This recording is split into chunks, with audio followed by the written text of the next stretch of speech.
நையாண்டி திரைப்படத்தில் தான் நடித்துள்ள காட்சிகளில் வேறொரு நடிகையை ஆபாசமாக நடிக்க வைத்து யூடியூபில் வெளியிட்டவர்கள் மீது நடவடிக்கை எடுக்க வேண்டும் என்று நடிகை நஸ்ரியா காவல்துறை ஆணையரிடம் புகார் மனு அளித்துள்ளார். நேரம், ராஜா ராணி உள்ளிட்ட திரைப்படங்களில் கதாநாயகியாக நடித்து இருப்பவர் நஸ்ரியா. இன்று காலை சென்னை எழும்பூரில் உள்ள காவல்துறை ஆணையர் ஜார்ஜை சந்தித்து புகார் மனு ஒன்றை அவர் அளித்தார். இதில் நடிகர் தனுஷுடன் தான் நடித்துள்ள நையாண்டி படத்தின் சில காட்சிகளில் வேறொரு நடிகையை ஆபாசமாக நடிக்க வைத்து இணையதளங்களில் வெளியிடப்பட்டிருப்பதாக குறிப்பிட்டுள்ளார்.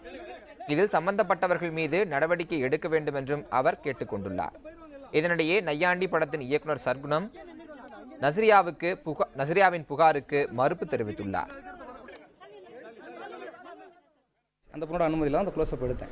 அப்படி அந்த பொண்ணோட அனுமதி இல்லாமல் அந்த க்ளோஸ்அப் நான் எடுத்திருந்தால் எப்படி அதை நான் ட்ரெய்லரில் யூஸ் பண்ணுவேன்? 20 நாளைக்கு முன்னாடி அந்த ட்ரெய்லர் வந்து ரிலீஸ் ஆகுது. அப்போது இந்த பொண்ணு வந்து அப்போ சொல்லிட்டு போக சரி பரவாயில்ல, அந்த பொண்ணு பக்கமே நியாயம் வச்சுப்போம். அப்படி வச்சு பார்த்தா கூட இது வந்து சின்ன மட்டும் இப்போ யூனியனில் சொன்னால் கூப்பிட்டு அதை சால்வ் பண்ண போகிறாங்க. நம்மகிட்ட சொன்னால் அதை ஷாட்டை தூக்கி விட்டுற போகிறோம். இந்த ஒரே ஒரு க்ளோஸ்அப் ஷாட்டுக்காக இவ்வளோ பெரிய ஐப் பண்ணணும்னு அவசியம் இல்லை.